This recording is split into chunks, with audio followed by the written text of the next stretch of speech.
The South China Sea is an area of 3.5 million square kilometers, dotted with numerous islands and reefs. It's only one small part of the Pacific Ocean, but it's one of the most important waterways in the world. For a start, though China has sovereignty over Nanhai Jiudao, there are other countries surrounding the South China Sea.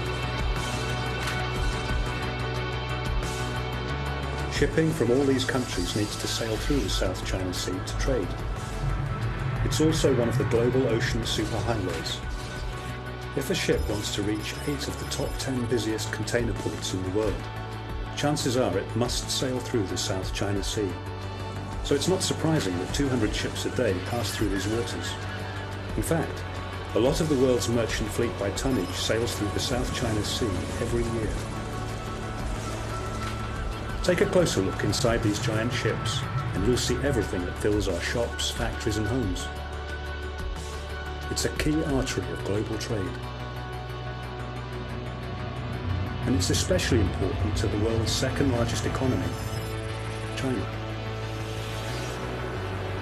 Most of the busy factories that drive China's growth are on its east and south coastal areas.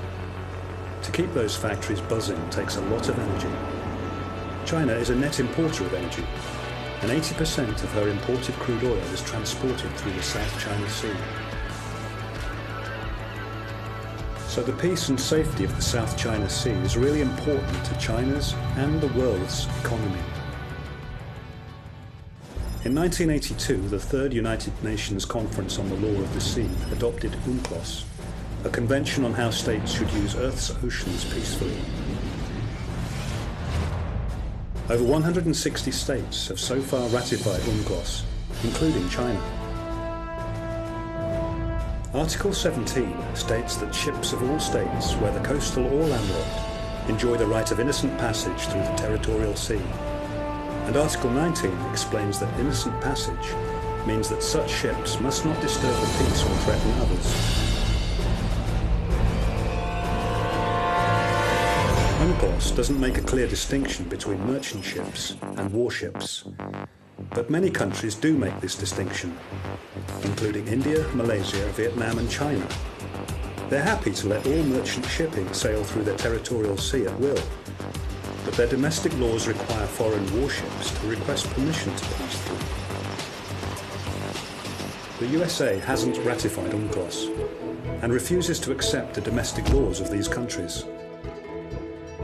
To emphasize this, the US often deliberately sails its warships through waters under other states' sovereignty or jurisdiction.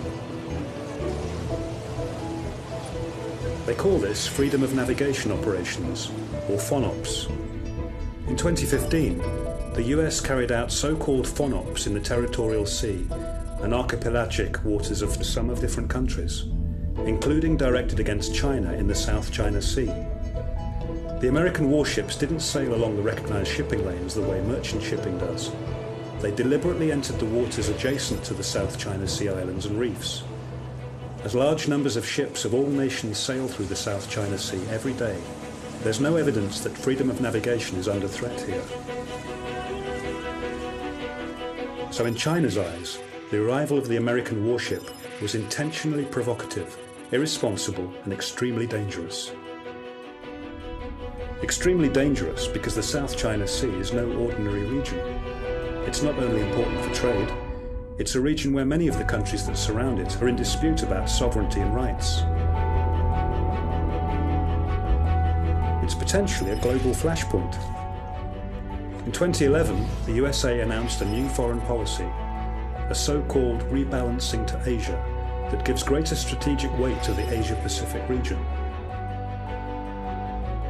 To China, these American freedom of navigation patrols look to be less about shipping and more about demonstrating American power. A part of a more aggressive foreign policy in the Asia-Pacific region. The USA ignores China's claims to sovereignty and rights over in the South China Sea.